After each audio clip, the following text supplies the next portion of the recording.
Hi అండి, welcome back to my channel Vasavi స్టైరీస్. So ఎలా ఉన్నారండి? అందరి మీద చాలా బాగున్నాం. సో వినాయక చవితి వచ్చేస్తుంది కదండి. సో మనం వెరైటీగా ఎట్లా కుడుములు చేసుకోవాలో చూద్దాం. వెరైటీ అంటే ఏం లేదండి, జస్ట్ కొంచెం హెల్త్ కాన్షియస్ వాళ్ళు రైస్ తినడానికి కొంచెం హెసిటేట్ చేస్తారు కదా. అందులోనూ మనం కుడుములు అంటే అంత వైట్ రైస్ పిండితో చేస్తాం కాబట్టి సో అది ఎలా అవాయిడ్ చేసుకొని మనం చేసుకోవచ్చు అనేది నేను ఇవాళ చూపిస్తానండి.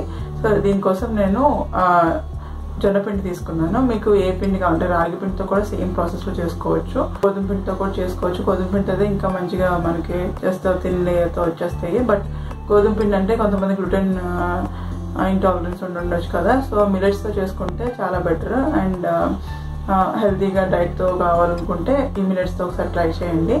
అండ్ టేస్ట్ కూడా చాలా బాగుంటాయండి. నార్మల్ వైట్ రైస్తో మనం రైస్ ఫ్లోర్తో చేసిన దానికంటే దీని టేస్ట్ చాలా బాగుంటుంది. సో నేను ఫస్ట్ టైం ట్రై చేశాను, బట్ చాలా బాగా వచ్చాయి. సో తప్పకుండా ట్రై చేయండి. అండ్ ఇది ఒక హాఫ్ అన్ అవర్ ప్రాసెస్లో మొత్తం మనకు అయిపోతుంది. సో చాలా ఈజీగా అండ్ ఫాస్ట్గా, అంటే మనకు పెద్ద ఫెస్టివల్ అంటే చాలా హడావిడి పడిపోతూ ఉంటాం కదా. సో అంత హడావిడి లేకుండా మనం ఈజీగా ఎలా చేసుకోవాలో నేను ఇప్పుడు ప్రాసెస్లో చూస్తాను. మనకు వినాయక చవితి అంటే మెయిన్గా కుడుములే కాబట్టి సో ఈ 4 వెరైటీస్ అంటే ఒకే పిండితో, ఒక పిండి ఉంటే చాలు మనకు. ఒక పిండి అండ్ కొంచెం బెల్లం అండ్ మనకు పచ్చిపప్పు ఉంటుంది కదా ఆంధ్రాలో, అది ఉంటే చాలు. చాలా ఈజీగా కుడుములు ఎలా చేసుకోవాలో ఇప్పుడు మనం చూద్దాం. సో వీడియోలోకి వెళ్ళబోయే ముందు మన ఛానల్ ఎవరైనా ఫస్ట్ టైం చూస్తుంటే తప్పకుండా సబ్స్క్రైబ్ చేసుకోండి. అండ్ పక్కనే ఉన్న బెల్ ఐకాన్ క్లిక్ చేస్తే నేను వీడియో పెట్టగానే మీకు నోటిఫికేషన్ వచ్చేస్తుంది. సో ఇప్పుడు మనం హెల్దీ వేలో జొన్నపిండితో ఎలా చేసుకోవాలో కుడుములు, ఒకే పిండితో 4 వెరైటీస్తో మనకు చాలా ఈజీగా హాఫ్ అన్ అవర్లో ఎలా చేసుకోవాలో చూసేద్దాం. సో మనం ఇప్పుడు వీడియోలోకి వెళ్ళిపోదాం రండి. సో ఇవేనండి మనం చేసుకోబోయే 4 వెరైటీస్. సో మన ప్రాసెస్లోకి అయితే వెళ్ళిపోదాం. సో దీనికోసం ఫస్ట్ నేను ఇక్కడ తురిమిన కొబ్బరి అండ్ అలాగే తురిమిన బెల్లం తీసుకున్నాను. ఇది పచ్చి కొబ్బరి తీసుకున్నానండి. అండ్ అలాగే ఒక కప్ వరకు జొన్నపిండి మీకు కావాలనుకుంటే ఇంకొంచెం ఎక్కువ కూడా యాడ్ చేసుకోవచ్చు. అండ్ అలాగే నానబెట్టిన పచ్చిశనగపప్పు తీసుకుని పక్కన పెట్టుకున్నాను. ఫస్ట్ అయితే మనం దీనిలో స్టఫింగ్ కోసం కొబ్బరి లవ్స్ చేసుకుంటాము. దానికోసం నేను ప్రిపరేషన్స్ చేసుకుందాం. ఫస్ట్ ఇక్కడ ఒక కప్పు వరకు పచ్చి కొబ్బరి తురిమినది తీసుకున్నాను. అండ్ అలాగే స్వీట్నెస్ కోసం మనం బెల్లం యాడ్ చేస్తున్నాం. మీకు కావాలి షుగర్ కూడా యాడ్ చేసుకోవచ్చు. నేను ఇక్కడ 3/4 కప్ వరకు యాడ్ చేశాను. మీరు ఒకవేళ స్వీట్ ఎక్కువ తినేవాళ్ళు అయితే 1 కప్ వరకు కూడా యాడ్ చేసుకోవచ్చు. 1:1 అయితే బాగుంటుంది, కొంచెం ఎక్కువ స్వీట్ అయితే బాగుంటుంది. సో ఇలా బెల్లం కరిగేంత వరకు ఉంచుకొని లైట్గా ఉండకట్టేంత వరకు మనం తిప్పుకోవాలి. జస్ట్ ఒక 10 మినిట్స్లో అయిపోతుందండి. ఇది చాలా ఈజీగా అయిపోతుంది. సో ఇక్కడ చూసారు కదా, నీట్గా మనకు బాల్ లాగా వస్తుంది అంటుకోకుండా. సో అప్పటి వరకు మనం దాన్ని తిప్పుకోవాలి. తర్వాత కొంచెం ఇలాచీ పౌడర్ కూడా నేను అప్పుడే కొంచెం ఫ్రెష్గా దంచిన ఇలాచీ కూడా వేసేసాను. సో మంచి స్మెల్ వస్తుంది కదా మనకి. ఇప్పుడు మనం పిండి కలుపుకోవడానికి ముందు హాట్ వాటర్ తీసుకుందాం. దానికోసం ఇక్కడ 1 కప్ వరకు వాటర్ తీసుకున్నాను. మనకి దీనికి జొన్నపిండికి మామూలు బియ్యం పిండి కంటే తక్కువ వాటరే పడతాయండి. బట్ నేనైతే 1 కప్ తీసుకున్నాను. అండ్ స్వీట్నెస్ కోసం కొంచెం మనకి కింద కొంచెం బెల్లం ఉంచుకున్నాం కదా, ఒక 2 స్పూన్స్ వరకు బెల్లం యాడ్ చేశాను. సో అది కరిగేంత వరకు ఉంచుకొని మనం ఈ సిరప్ని పక్కన పెట్టేసుకుందాం. సో ఇప్పుడు ఒక మిక్సింగ్ బౌల్ తీసుకుని అందులో నేను ఆల్రెడీ మనం తీసుకున్న 1 కప్పు జొన్నపిండిని తీసేసుకున్నాను. అండ్ అలాగే ఇప్పుడు హాట్ వాటర్ మనకు కొంచెం చూసుకొని యాడ్ చేసుకోవాలి. ఎక్కువ యాడ్ చేసుకుంటే కనుక మనకి లూజ్ అయిపోయే ఛాన్స్ ఉంటుంది. సో నేను హాట్ వాటర్ కూడా యాడ్ చేసేస్తున్నాను. దానికంటే ముందు కొంచెం సాల్ట్, అంటే మరీ చప్పగా ఉంటుందండి, మనకు కొంచెం స్వీట్లో కొంచెం సాల్ట్ యాడ్ చేస్తే బాగుంటుంది కదా. సో సాల్ట్ యాడ్ చేసుకొని మొత్తం ఇలా మిక్స్ చేసుకుని మనం ముందుగా తీసుకున్న హాట్ వాటర్ ఇందులో వేసేసుకోవాలి. సో మరీ ఎక్కువ పోసుకోకండి, ఒక 1/2 కప్ వరకే ముందు పోసుకోండి. దాన్ని బట్టి మనం కన్సిస్టెన్సీ చూసుకుని యాడ్ చేసుకోవచ్చు. సో ఇక్కడ చూస్తే ఆల్మోస్ట్ మిక్స్ అయిపోయాయి. మీకు ఇంకొక 1 స్పూన్ వరకే వాటర్ పడతాయి. అది కూడా కొంచెం యాడ్ చేసేసుకొని ఇంకా మిక్స్ చేసేసుకోవటమే. సో మొత్తం పోసేయకండి, ఎందుకంటే జొన్నపిండిలో మనకి నార్మల్ బియ్యం పిండి కంటే తక్కువ వాటర్ పడతాయి. సో అందుకని కొంచెం ఇలా మిక్స్ చేసేసుకోండి. దీని చేత్తో ఇంకొంచెం గోరువెచ్చగా అయిన తర్వాత చేత్తో కూడా బాగా కలిపేసుకోండి. స్మూత్గా మనకి ఇలా డవ్ అదే కొంచెం చపాతీ పిండిలాగా అయ్యేలాగా కలుపుకోవాలి. సో వీటితో ముందు మనం కజ్జికాయలా చేసుకుందాము. అంటే మన కొబ్బరిలో కూడా చల్లారిపోయింది కదా, వీటిని మనం ఇలా బాల్స్లో చేసేసుకొని పక్కన పెట్టేసుకుందాం ఫస్ట్. చూసారు కదా, ఇలా బాల్స్లో చేసేసుకుంటున్నాను. ఈ బాల్స్తో మనం ఏ షేప్ కావాలంటే ఆ షేప్లో చేసుకోవచ్చు. మనం మోదక్ షేప్లో చేసుకోవచ్చు, లేదంటే మనం జిల్లేడుకాయలు అంటారు కదా అట్లా కూడా చేసుకోవచ్చు. యూజువల్లీ జిల్లేడుకాయలు అనేవి మనం వినాయక చవితికి కూడా చేస్తాము. దానికి మధ్యలో స్టఫింగ్గా మనం ఇలా కొబ్బరి లవ్స్ పెట్టుకుంటాం అనమాట. జిల్లేడుకాయలు అంటే ఏం లేదండి, మన కొబ్బరిలో సిలిండ్రికల్ షేప్లో యాడ్ చేసి దాన్ని స్టఫింగ్కి చుట్టూతో పిండి పెడతాము అంతే, అందుకంటే ఏం లేదు. చూసారు కదా ఇలా సిలిండ్రికల్లో మనం ప్రిపేర్ చేసుకున్న కొబ్బరి మిక్చర్ పెట్టేసుకుని ఇలా దాని చుట్టూతో నీట్గా పిండి పెట్టేసుకోవాలి. మనం ఎంతైతే ఇది పెట్టుకున్నామో, ఎంతైతే మధ్యలో స్టఫింగ్ పెట్టుకున్నామో అంతే కనుక పిండి తీసుకుంటే మనకు చాలా నీట్గా పల్చగా వస్తాయి అన్నమాట. కొంచెం ఎక్కువ పెట్టుకుంటే కనుక చుట్టూతో లేయర్ పెద్దది అవుతుంది.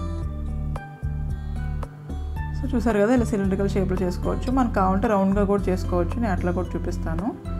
నార్మల్గా అయితే ఇలా సిలిండ్రికల్గా చేసుకుంటారు, మనకు రౌండ్ కూడా చేసుకోవచ్చు.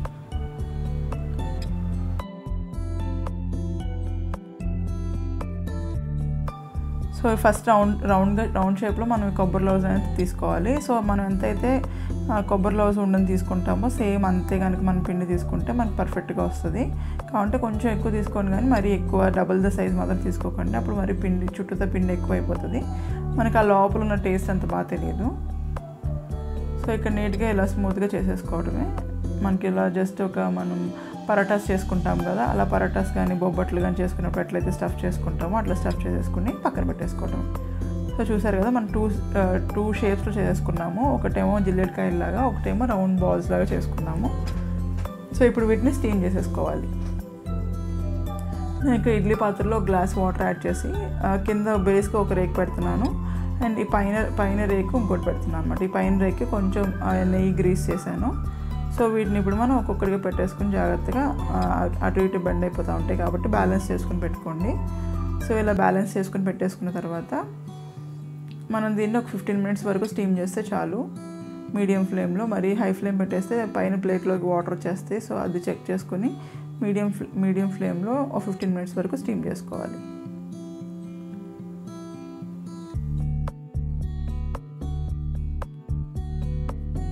సో ఇది రెడీ అయ్యే లోపల మనం మిగిలిన కుడుములు కూడా చేసేసుకుందాము. సో చూసారు కదా ఈ కొంచెం పిండి మిగిలింది, నేను ఇంకొక హాఫ్ కప్ వరకు నేను ఆటా తీసుకున్నాను. అదే అండి జొన్నపిండి తీసుకున్నాను. ఆ జొన్నపిండిని ఆల్రెడీ నానబెట్టిన పచ్చిశనగపప్పు వేసేసి మనం ఇందాక ఆల్రెడీ పెట్టుకున్నాం కదా హాట్ వాటర్ పక్కన, అది ఇంకోసారి హీట్ చేసుకుని కలిపేసుకుంటున్నాను. జస్ట్ ఇదంతా మిక్స్ అయ్యేలా కొంచెం బాగా కలిపేసుకోవాలి.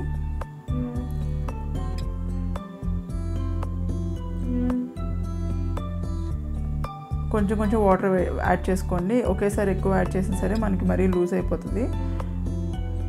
సో ఇలా బాగా మిక్స్ చేసేసుకొని మీకు ఒకవేళ ఇప్పుడు టేస్ట్ చెక్ చేసుకోండి. ఒక్కొక్కసారి మనకి షుగర్ సిరప్లో మనం జస్ట్ 2 స్పూన్స్ వేసాం కాబట్టి బెల్లం సరిపోదు. ఇందాక స్టఫింగ్ కోసం ఆల్రెడీ కొబ్బరి లవ్స్ లోపల ఉంది కాబట్టి అది స్వీట్గా ఉంటుంది. బట్ ఇక్కడ ఏంటంటే మనం జస్ట్ సిరప్ యాడ్ చేసాం కాబట్టి సరిపోదు, కాబట్టి నేను ఇంకొక 1 స్పూన్ వరకు తురిమిన బెల్లం యాడ్ చేసుకున్నాను. సో ఇప్పుడు ఇది మొత్తం నీట్గా మిక్స్ చేసేసుకోవాలి. ఇప్పుడు మనం నెక్స్ట్ టైప్ ఆఫ్ కుడుములు చేసేసుకుందాము. ఇవి నార్మల్గా అందరిలో చేసుకునే కుడుములే. వీటి కోసం నేను ఇడ్లీ రేకుకి గ్రీస్ చేసేసాను. ఇప్పుడు జస్ట్ ఒక బాల్ లాగా తీసేసుకొని దాన్ని ఇలా ప్రెస్ చేసేసుకోవటమే. జస్ట్ ఆ హోల్ ఎంతవరకు ఉంటుందో అలా పల్చగా ఇలా ఒత్తుకోవాలి. నార్మల్గా గుంటూరులో ఇలా చేసుకుంటారండి, మా మమ్మీ వాళ్ళు అయితే ఇట్లా చేయరు, బట్ మా అత్తయ్య గారు వాళ్ళు ఇట్లాగే చేస్తారు. సో నేను మా అత్తయ్య గారి దగ్గర నేర్చుకున్నాను. ఇవి కూడా బాగుంటాయి. మేమైతే చిన్నప్పటి నుంచి రౌండ్గా చేసుకుంటాము, బట్ ఇదైతే నేను మ్యారేజ్ అయిన తర్వాత ఇట్లా చూసాను అనమాట. సో ఇది కూడా బాగుంటుంది, జస్ట్ మనకి ఇడ్లీ తిన్నట్టు ఆ ఫీలింగ్ వస్తుంది కుడుముల్లాగా. తర్వాత నేను రౌండ్గా కూడా చేసుకుంటున్నాను, చిన్న బాల్స్ చేసుకుంటున్నాను, ఎందుకంటే జొన్నపిండి మొత్తం ఉడకపోవచ్చు. నార్మల్గా అయితే రవ్వ కుడుములు చేసుకుంటారు కదా, జస్ట్ చిన్న బాల్స్ అయితే బాగా ఈజీగా ఉడుకుతాయని చిన్న బాల్స్ కూడా చేసేసుకున్నాను. సో ఇప్పుడు మనం ఫస్ట్ బ్యాచ్గా పెట్టిన జిల్లేడుకాయలు అండ్ అలాగే రౌండ్గా పెట్టిన కుడుములు కూడా రెడీ అయిపోయాయి. సో జస్ట్ టచ్ చేసి చూసుకోండి, ఒకవేళ అంటకుండా వచ్చేస్తే మనకి నీట్గా ఉడికిపోయినట్టు. ఇప్పుడు అవి తీసేసి మళ్ళీ నెక్స్ట్ బ్యాచ్ పెట్టేస్తున్నాను. సో వాటి కోసం మళ్ళీ కొంచెం వాటర్ పెట్టేసుకుని మళ్ళీ నెక్స్ట్ కింద బేస్ ఒక ప్లేట్ పెట్టుకుని పైన ఈ కుడుములు పెట్టేసుకుంటున్నాను. ఒక ప్లేట్లో నార్మల్ కుడుములు వేసుకున్నాము, అండ్ అలాగే ఇంకో ప్లేట్లో రౌండ్గా చేసిన కుడుములు కూడా పెట్టేసుకుంటున్నాను. ఇది కూడా సేమ్ అట్లాగే 15 మినిట్స్ వరకు ఉడికించుకోవాలి. సో ఇప్పుడు 15 మినిట్స్ అయిపోయిందండి, నేను పెట్టి ఒక 15 మినిట్స్ అయిపోయిన తర్వాత ఇప్పుడు మనం చూద్దాము ఎలా ఉన్నాయి అనేది. నీట్గా ఉడికిపోయాయి. సో చూసారు కదా చాలా సింపుల్గా అండ్ ఒక పిండితోనే మనం హాఫ్ అన్ అవర్లో అన్నీ రెడీగా ఉంటే హాఫ్ అన్ అవర్లో ఇదైతే అయిపోతుంది. సో తప్పకుండా ట్రై చేయండి. సో చూసారుగా 4 వెరైటీస్ వచ్చేసాయి మనకి ఒక ప్రసాదాలకి. సో తప్పకుండా ట్రై చేయండి. And please like, share and subscribe to my channel. Thank you.